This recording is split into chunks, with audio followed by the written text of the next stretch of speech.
Pray for us, O Holy Mother of God. Let us pray. O God, whose only begotten Son, for his life, death, and resurrection, has purchased for us the rewards of eternal life. Grant, I beseech thee, that meditating upon these mysteries of the most holy Rosary of the Blessed Virgin Mary, we may imitate what they contain and obtain what they promise through the same Christ our Lord. Amen.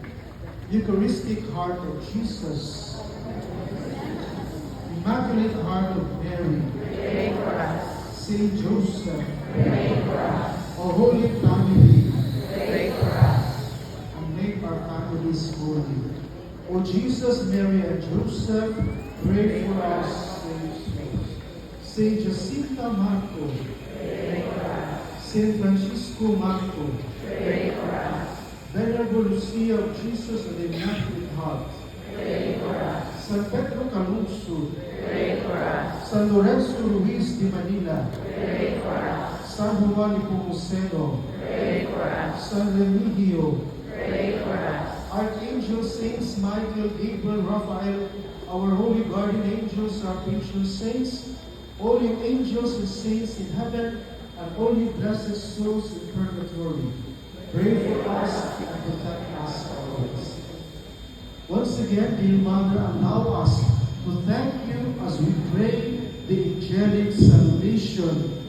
Itantanan, Hail Mary, Full of grace, the Lord is with you.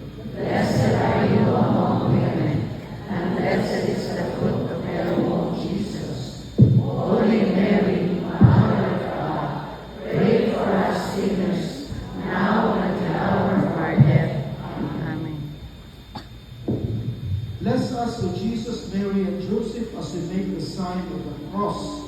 In the name of the Father, and of the Son, and of the Holy Spirit. Amen. May bukas na namin. Sige na kung bit-bit ang ako. Hindi nga,